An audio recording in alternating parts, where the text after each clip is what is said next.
Pour découvrir des reportages qui sortent des sentiers battus, Choc est là pour toi. Notre équipe de bénévoles t'a concocté plein de reportages originaux. Société, culture, politique, UQAM et sport, on ratisse large mais toujours avec des angles précis. T'as juste à aller sur notre site internet au choc.ca dans la section reportages. Bonne écoute!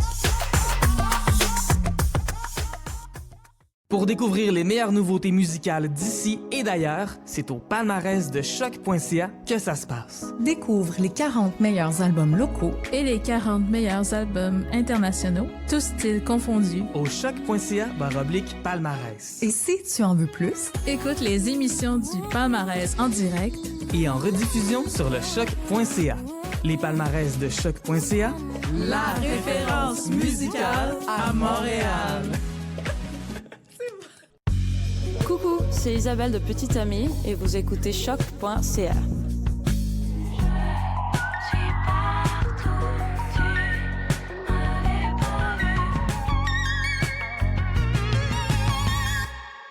Onde s'évêque. Un balado scientifique pour nous mobiliser. Presque certain qu'à l'échelle globale, il va falloir renoncer au productivisme, il va falloir renoncer au consumérisme. À nos privilèges, finalement. À des privilèges. C'est pas très sexy, ça. Évidemment. Dans l'épisode d'aujourd'hui, on rencontre Paolo Miriello, qui est candidat au doctorat à l'École des sciences de la gestion de l'UQAM et qui étudie l'économie domestique et l'histoire de la division du travail dans les ménages. Bravo pour cette longue phrase. Merci. On cherche à mieux comprendre l'évolution du temps de travail dans l'histoire et le lien avec notre thématique et le Titanic. Puis c'est notamment parce qu'on a changé de classe dominante à ce moment-là. On est passé d'une aristocratie vers la bourgeoisie. Dans le film du Titanic, t'as comme les anciens, la noblesse qui fait « Ah, cette personne-là, c'est une nouveau riche, là. » En tout cas, bienvenue à Onde Civique. Et c'est parti!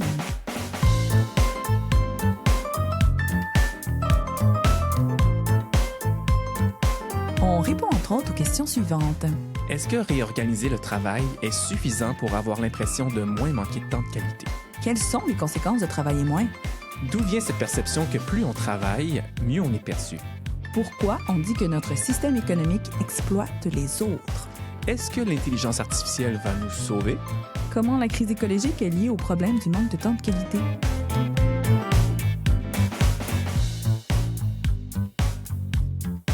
Travailler moins, un privilège? Saison 1, épisode 3. Maryse Tremblay! Roi! Je suis content de te retrouver. Dans l'épisode précédent, on a rencontré Julia Poscar. Le fond du problème du manque de temps de qualité ne va pas se régler en travaillant moins individuellement. Ben non, ça prend évidemment une solution collective. Collective comme la démocratisation de l'économie. Oui, c'est une solution qu'elle a avancée. Puis on a encore besoin de comprendre comment notre système économique fonctionne. On va creuser un petit peu plus aujourd'hui cette thématique-là. Moi, j'ai l'impression de manquer du temps, de temps tout court. Là. Je suis pas mal engagé dans plein de projets, donc c'est ma situation particulière. C'est un peu difficile de me comparer, de me dire par rapport à une personne normale. Je suppose que je dois manquer un peu de temps, donc oui, définitivement que je manque de temps et je manque donc de temps de qualité, même si j'arrive quand même à... avec le temps que j'ai, là, j'arrive à quand même l'investir, disons, dans du temps de qualité. Dis-moi, est-ce que tu peux nous parler un peu de l'évolution du temps de travail dans ces territoires-là que toi, tu étudies? Le temps de travail. Tu sais, il y a tout un domaine de recherche sur ce qu'on appelle l'allocation du temps. Donc, à quoi les gens... sur quelle activité les gens vont consacrer leur tâche. Puis effectivement, c'est un domaine intéressant parce que tu peux voir des évolutions dans le temps, tu peux voir des différences entre les genres, entre les différentes classes sociales, etc. Donc, moi, j'ai pas de chiffre exact, mais une chose est certaine, on travaille plus aujourd'hui qu'on travaillait dans la période pré-industrielle. Ah ouais. Il y avait un tas de congés religieux qui existaient en Occident en particulier, qui ont été abolis durant la période d'industrialisation. Oui, j'avais l'impression que c'était le contraire, qu'on travaillait plus avant. Il y a eu une période au début de l'industrialisation où on a travaillé beaucoup, beaucoup plus. T'sais, on travaillait des semaines de 60-80 heures, c'était la norme pour certaines personnes. Ça a diminué grâce aux syndicats, grâce aux nouvelles protections qui sont offertes aux travailleurs et aux travailleuses. Mais c'est ça, par rapport à la période pré-industrielle, non seulement on travaille plus, mais en plus, ce travail-là, il est comme beaucoup plus... il est encadré, il est constant. Tu dois travailler de 9 à 5 à chaque jour. alors qu'avant, c'était un peu plus, tu travaillais un peu plus au gré des besoins, au gré de ta propre capacité ou volonté de travailler. Donc, oui, on travaille définitivement plus. Puis, ce qui est malade, c'est que génération après génération, on dit toujours que, bon, ben, dans un avenir rapproché, on va travailler moins. Ça fait... Ça, c'est un peu comme... vous savez, des fois, on dit genre, la jeune génération est paresseuse. Ouais, puis tu peux remonter jusqu'à genre la Grèce antique, puis ils disaient ça en Grèce antique, alors c'est genre, ben, à un moment donné, ça n'a pas de sens. C'est la même chose avec le travail. À chaque génération, on disait, ben, là, ça va être la bonne. Là, aujourd'hui, c'est l'intelligence artificielle. Il n'y a pas si longtemps, c'était la robotisation, les nouvelles machines industrielles. Il y avait un économiste bien connu aux États-Unis, Keynes, qui disait, dans les années 50, il disait, bah, dans une couple de décennies, là, on va travailler 20 heures max par semaine, c'est sûr, là, parce que nos capacités sont tellement... nos capacités de production sont tellement élevées qu'ils ne pouvaient même pas imaginer que les gens travaillent autant. Puis ça donne pas mal raison aux penseurs de la tradition marxiste, parce qu'un des concepts clés dans la pensée marxiste, c'est que ben, le capitalisme a besoin de croissance infinie. Ça, en fait, c'est même pas nécessairement un truc marxiste, là, c'est pratiquement... une définition pure. C'est ça. À chaque fois qu'on parle d'une année où il n'y a pas eu assez de croissance, tout le monde panique. Ouais, c'est ça. Puis pour avoir de la croissance, évidemment, il faut que tu fasses des profits. Il faut que c'est ça, plus de revenus que de dépenses, grosso modo. Puis pour faire du profit, puis c'est là que les marxistes vont un peu plus se distinguer de d'autres théories de la valeur. Les marxistes vont dire, ben, tu peux pas avoir de profit. Le profit, ça sort pas de nulle part. Pour avoir du profit, il faut forcément exploiter les gens. Puis eux, ils vont même parler de voler leur temps, dans le sens qu'ils vont dire, ben, pour faire du profit, en fait, grosso modo, c'est que tu dois essentiellement payer une personne pour 6 heures, mais la faire travailler 8 heures. Donc, son 8 heures de temps de travail va être inclus dans ce qu'il produit, mais tu vas seulement lui payer pour 6. Donc, c'est sûr que si les gens travaillent moins, ben, tu peux moins voler leur temps, tu as moins d'exploitation, tu as donc moins de profit, moins de croissance, puis tout le système rentre en crise. Donc, tu sais, avec le système économique qu'on a, on est un peu pogné où, en effet, si on réduisait le temps de travail comme on n'arrête pas de nous promettre, ben, il y aurait juste moins d'exploitation, moins de profit, moins de croissance. Donc, ça pourrait expliquer en partie pourquoi on a l'impression que c'est fou, là, ça fait 250 ans qu'on s'industrialise. Là. Tu pensais qu'à un moment donné, on pourrait avoir un break, mais non. On travaille juste constamment. Puis c'est là que les marxistes vont dire, ben vous voyez, on avait raison, c'est parce que nous, on croit qu'il faut voler le temps des gens concrètement pour entretenir la croissance. Puis si on fait pas ça, ben c'est ça, le système s'écroule. Explique-moi, Paolo, ça veut dire que si moi, mettons, je prends la décision de travailler moins et que plusieurs personnes font ça ou que collectivement, on prend cette décision-là de travailler moins, est-ce que ça veut dire qu'en bout de ligne, il y a d'autres personnes qui vont devoir compenser pour que le système capitaliste reste en croissance? Est-ce que c'est un peu un calcul? Juste les gens qui ont des privilèges qui peuvent travailler moins sur le dos des autres. Oui, c'est ça. Forcément, ça voudrait... Ben, c'est ça, forcément, globalement, s'il y a un besoin que globalement des profits soient faits et qu'il y ait une croissance, oui, effectivement, tu peux travailler moins, ça voudrait dire que pour avoir le même fonctionnement économique puis les mêmes dynamiques de classe sociale, il faudrait que d'autres gens compensent. Oh mon Dieu! Donc, c'est ça, on n'est pas sorti du bois avec des décisions individuelles, ça, c'est sûr. Ça prend pas mal une critique fondamentale du système pour même envisager de travailler moins, d'avoir plus de temps de qualité. Là, je vois un peu le punch là, de toute la discussion, là, mais pour moi, c'est fondamental parce que c'est ça, tu peux pas simplement travailler moins. T'sais, si on travaille, là, il doit forcément avoir une raison.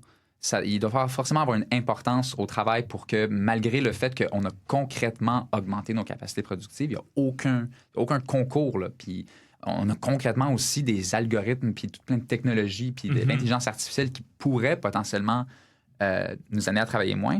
Mais là, on se retrouve à quand même travailler plus tout le temps. Donc, c'est mystérieux, puis c'est ça prend une remise en question fondamentale de comment le système fonctionne. C'est ça, j'ai mentionné les marxistes, il y a d'autres explications sur pourquoi ça existe, mais moi, je trouve que leur hypothèse n'est pas pire.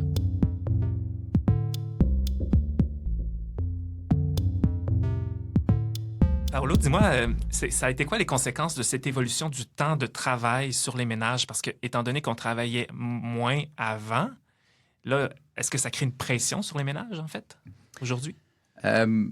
Oui, ben, c'est sûr que comme le temps de travail, il y a un certain temps de travail qui doit être maintenu pour que le système reste en place. Puis ça veut dire concrètement que... Ben déjà, je vais prendre un pas de recul puis dire que, juste pour terminer en fait la pensée sur cette tendance du système à nous forcer à travailler, parce que concrètement, les marxistes, encore une fois, vont dire que ce système-là, comme il nous force à travailler constamment, ben, ils nous forcent à produire beaucoup pour être en mesure de générer des profits en revendant tout ce qui est produit. Puis en même temps, on essaie aussi de réduire au minimum nos salaires. Donc, le système a une tendance que les marxistes appelaient la tendance vers la surproduction, ce qui engendre des crises parce qu'éventuellement, ben, on travaille, on produit, mais on n'est plus capable de payer ce qu'on achète, ce qu'on produit nous-mêmes. Et vu qu'on n'est pas capable de le payer, on n'est pas capable de transformer les produits en profits capitalistes. Donc, encore une fois, il y a comme une tendance naturelle vers la surproduction. Donc, pour les ménages, ça fait en sorte que tu dois constamment travailler avec de moins en moins de salaire pour subsister.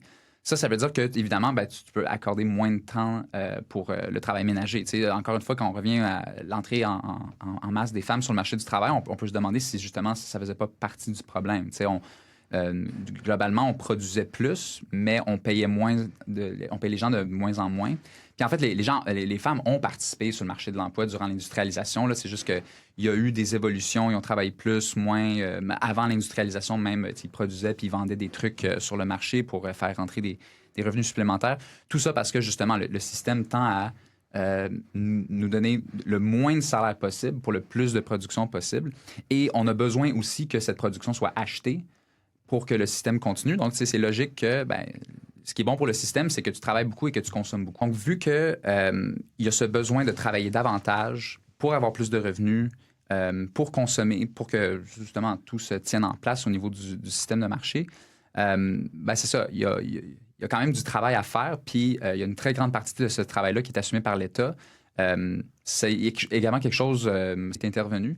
En fait, durant l'industrialisation, l'Église a dû intervenir auprès des ménages pour justement prendre soin des enfants. On était rendu à un point où, en Angleterre, par exemple, les prêtres constataient dans les villages que les enfants on prenait tellement pas soin des enfants qu'à l'âge de 8 ou 10 ans, ils ne savaient même pas comment parler. Donc, ça, c'est vraiment c'est le symptôme d'une société où les parents doivent passer tout leur temps à travailler, donc ne peuvent pas prendre soin de leurs enfants. Donc, c'est ça. Des parents qui travaillent plus, ça veut dire qu'il faut compenser la division large du travail, comme je disais tantôt, a changé pour que l'Église prenne en partie ce travail-là. Puis maintenant, c'est l'État qui prend en partie ce travail-là. Mais on sait que dans un système qui est basé sur le profit, ben, on va vouloir dépenser le moins d'argent ou en fait, on va vouloir imposer le moins possible. Donc, enlever la capacité à l'État de répondre à ces besoins-là, d'assumer sa part de la division du travail. Ce qui, pour moi, entraîne... en fait, je n'invente pas le terme, là, je l'ai eu de, je pense, Nancy Fraser, une espèce de crise, une tendance vers la sous-reproduction. Donc, surproduction de biens et de services dans le système économique, mais aussi sous-reproduction dans le sens qu'on a tendance à moins investir de travail constamment pour se reproduire socialement.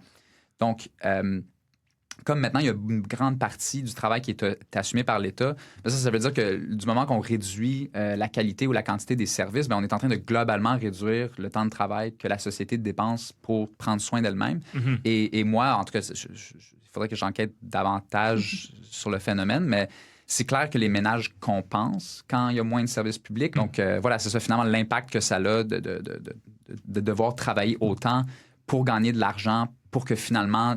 c'est quelqu'un d'autre qui, soit les entreprises ou l'État qui compense un peu pour le manque de travail qu'on passe nous-mêmes pour se reproduire, bien, ça fait en sorte qu'on est doublement dépendant. D'un côté, le marché nous donne une sélection de produits et de services, puis on doit choisir entre ce qui est disponible, ce qui est parfois va à l'encontre de nos valeurs, ce qui parfois va à l'encontre de, par exemple, notre conscience écologique. Puis de l'autre, tu as l'État qui peut-être est un peu... déjà, fonctionne avec une logique différente, peut-être un peu... Je ferais peut-être un peu plus confiance à l'État, par exemple, pour l'éducation de mes enfants que genre à une grande entreprise pour m'offrir, je sais pas, des œufs avec des poules qui ont réellement été en liberté. Donc, en tout cas, peut-être un jugement de valeur, là, mais bref, on se retrouve à être dépendant. Je pense qu'on partage ton avis ici dans le studio. OK, bon, peut-être dans vos oreilles.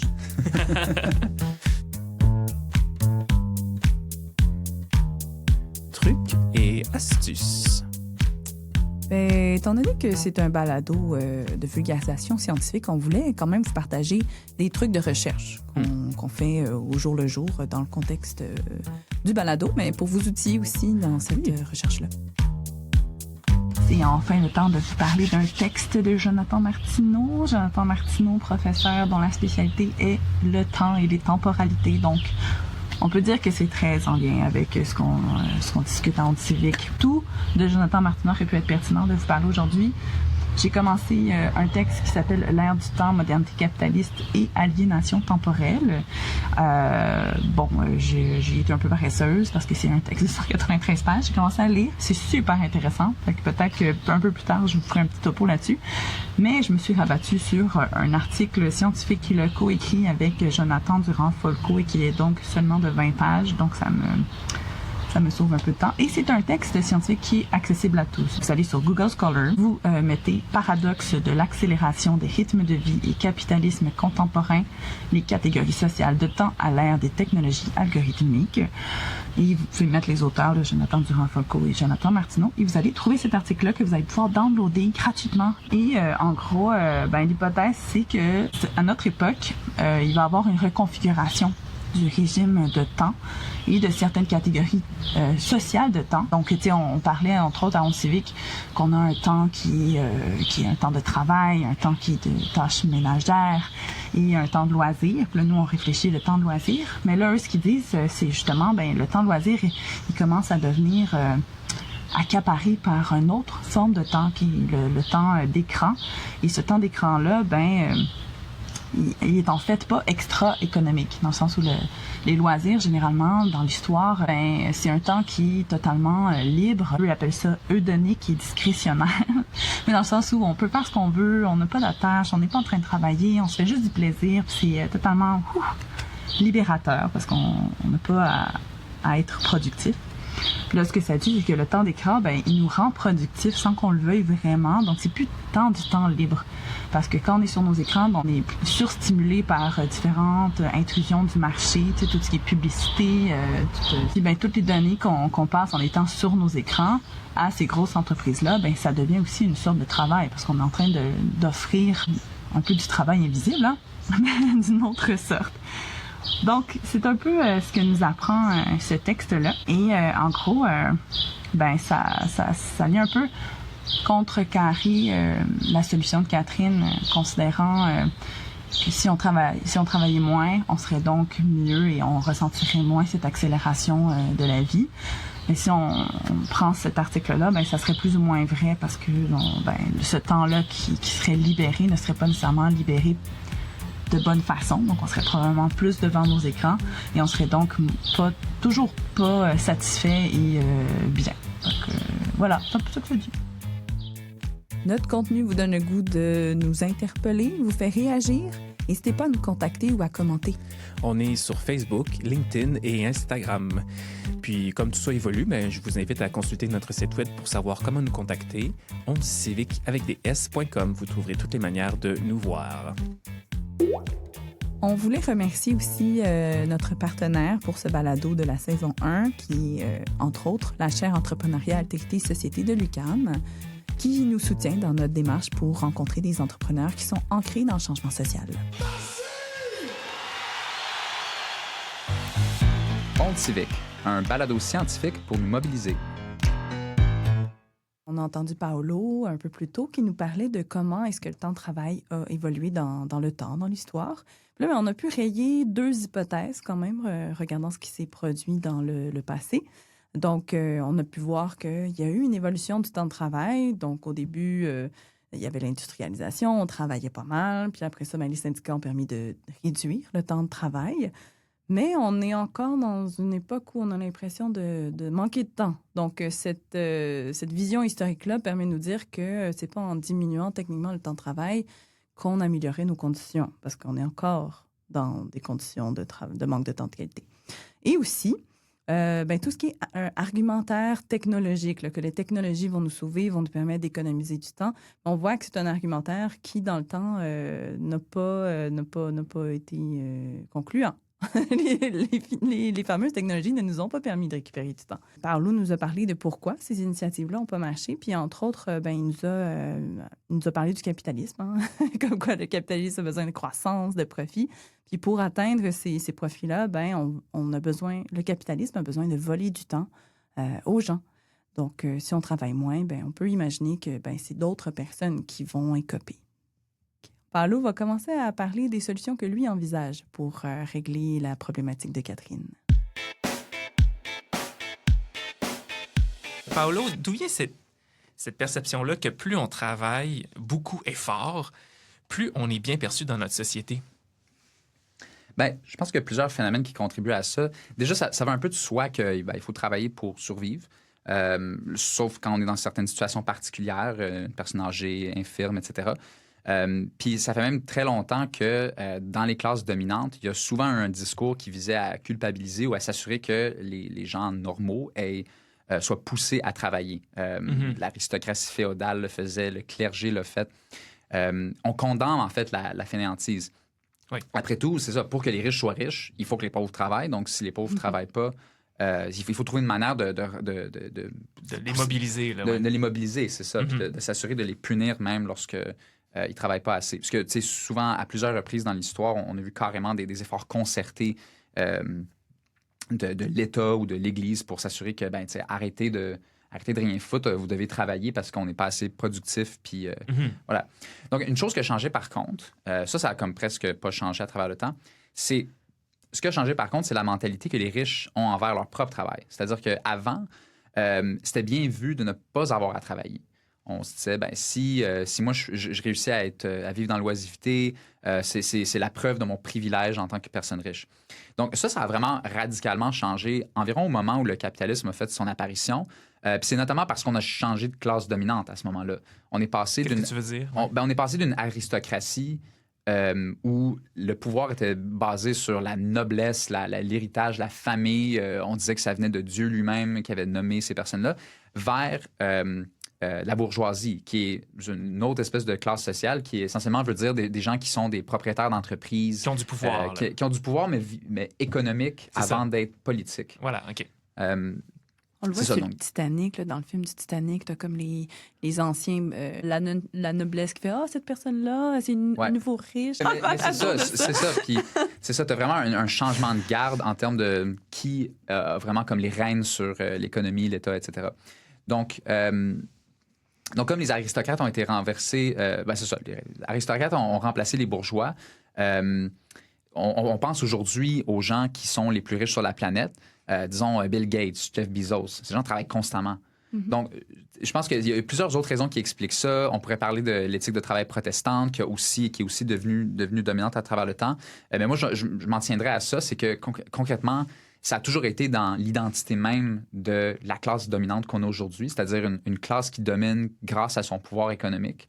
De dire, ben en fait, nous, on doit travailler.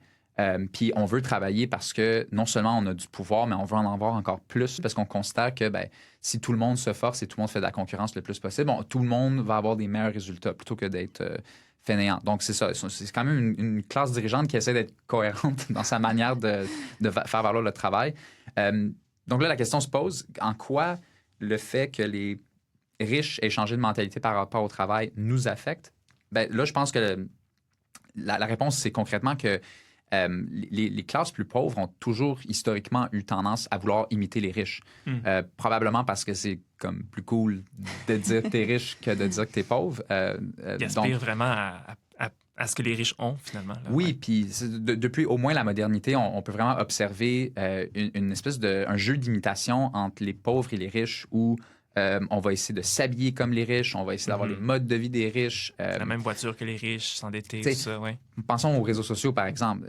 Quand tu vois des gens sur les réseaux sociaux qui ils sont peut-être pas nécessairement riches, mais ils ont du capital social, je pense qu'il y a une partie de nous qui se dit « Ah ben moi aussi, j'aimerais être... j'aimerais aussi, moi, avoir 10 000 commentaires puis 1 million de likes. Puis, moi aussi, je voudrais être comme ça. » Donc, tu sais, ça donne une espèce de... Il y a une dynamique où tu vois ça et tu te dis, ben ça, c'est ce que je veux être. Puis ça te pousse à adopter des comportements qui sont peut-être pas nécessairement dans tes intérêts, mais qui te permettent de te comparer puis de te dire que, ben finalement, même si je suis pas riche aujourd'hui, je suis prête à l'être, je suis prête à le devenir. C'est un rôle que je pourrais avoir. Tu sais, un jour, je pense que c'est une des raisons pour lesquelles tu sais, le hustle culture ou l'idée qu'il faut travailler beaucoup et montrer que... C'est parce que c'est ça, les gens qu'on émule travaillent beaucoup concrètement. Donc, on essaie de les imiter. OK. D'ailleurs, c'est l'objectif avec Compte Civique, d'avoir 10 millions de likes. Donc, j'allais imiter les influenceurs. Je vous le souhaite.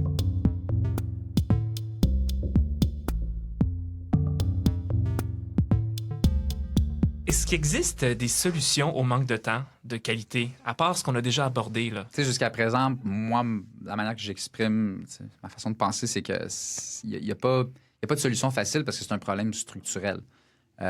Donc, c'est ça. Je pense qu'il y a probablement moyen pour tout individu de réfléchir à comment on dépense notre temps et à se dire, peut-être qu'il faut que j'arrête de faire ci ou j'arrête de faire ça. Mais concrètement, c'est ça. S'il y a une solution, que ce soit au niveau local, individuel ou global, il va y avoir un acte de rénonciation là-dedans.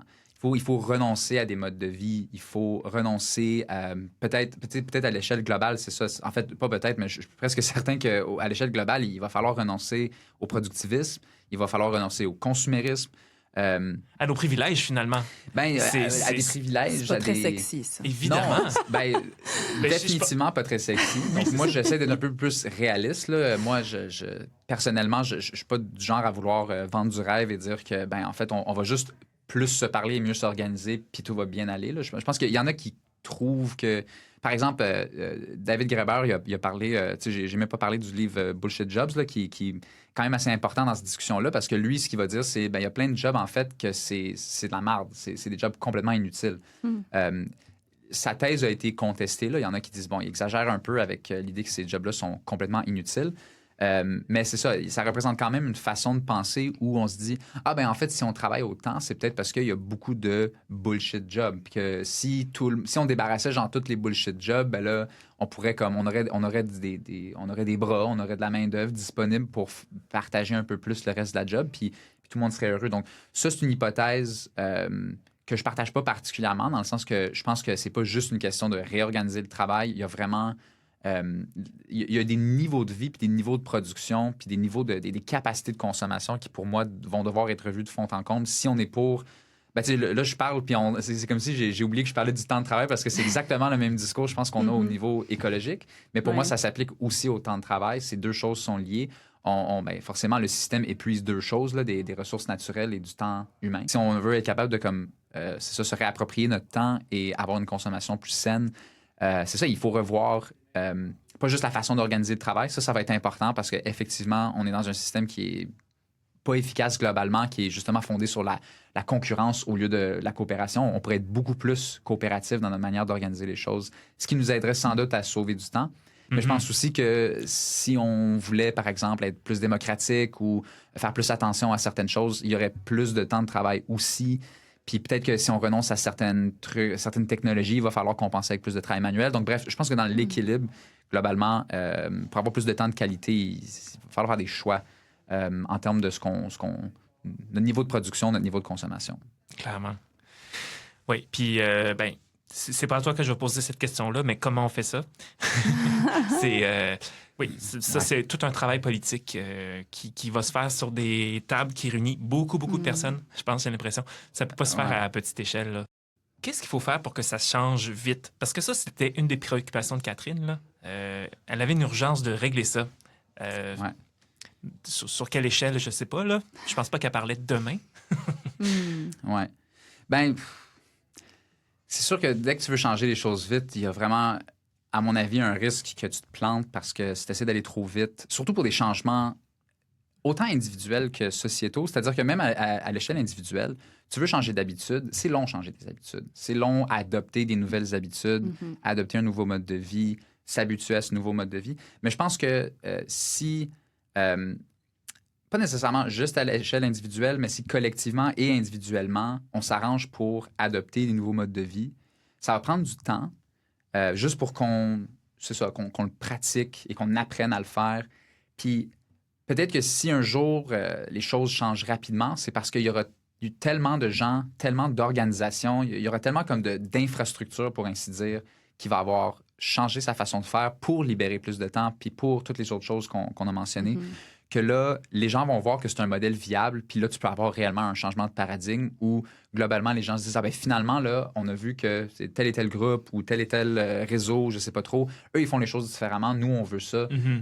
Puis pour qu'on puisse le revendiquer plus largement, parce que s'il y a une masse critique de gens qui décident de vivre ces alternatives, un peu comme j'ai mentionné tantôt, là, si tout le monde commençait à faire du cohabitat, bien là, éventuellement, tout le marché, toute notre façon de penser le ménage serait comme réorienté vers cette masse grandissante de gens en cohabitat. Puis là, ça deviendrait juste la norme. Oui. Puis à ce moment-là, le changement pourrait se passer très vite, mais c'est parce qu'il y aura eu du changement en profondeur qui, lui, définitivement, va prendre plus de temps.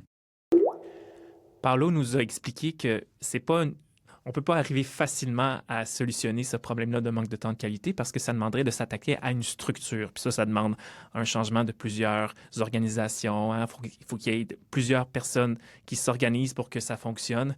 Mais avant tout, il faudrait un acte de renonciation. Selon lui, réorganiser le travail, ce ne serait pas suffisant. Puis ça, on va s'attarder spécifiquement à ça au prochain épisode. Vous allez le voir avec Alexandra Lamoureux. Ça, c'est l'épisode 4. On va s'intéresser à la réorganisation du travail pour libérer du temps. Et à l'épisode 5, vous allez voir aussi, il y a un beau lien avec ce que Paolo nous a dit. Il nous a dit que la paresse était punie par l'Église avant, mais là, on va voir que peut-être la paresse mériterait d'être mise de l'avant, même relevée à titre de religion, pourquoi pas. Ben oui, si on change nos valeurs, peut-être qu'on va avoir du temps de qualité en faisant moins de choses. Puis je pense que Paolo aussi m'a fait réaliser à quel point mon travail ici à Montréal est intimement lié au travail d'autres personnes dans le monde. Là. Ouais, Donc, la raison pourquoi moi je vis bien en ce moment, c'est parce qu'on exploite des gens qui sont aussi invisibles à nos yeux parce qu'ils ne sont pas à côté de nous, là, mais ils existent vraiment, puis ces personnes-là souffrent. Donc, ça va prendre plus que juste arrêter de travailler moins. Ça va prendre un changement de système carrément. Ben moi, ce que j'en retiens, ça ressemble pas mal à ce que tu as dit, Maryse. C'est que si je prends la décision de travailler moins, quelqu'un ou un groupe de personnes en bout de ligne risque de compenser pour ce travail que je ne réalise pas pour le capitalisme parce qu'on sait que tout ce réseau d'entreprises-là veulent la croissance. Fait qu'évidemment que si je produis pas ce qu'ils s'attendent à ce que je produise, ils vont s'arranger pour que quelqu'un d'autre le fasse à ma place. Et donc, moi, puisque j'ai besoin de toutes sortes de services pour survivre, là, j'ai besoin d'aller à l'épicerie, j'ai besoin d'une station de radio pour m'informer, tout ça. Bon, mais tous ces besoins-là, ça forme une espèce de... Ça a sûrement un terme là, en recherche, mais une charge là, dont moi, j'ai besoin, puis que je demande à des gens. Donc, si je prends la décision de travailler moins, ben peut-être que je devrais compenser en consommant moins.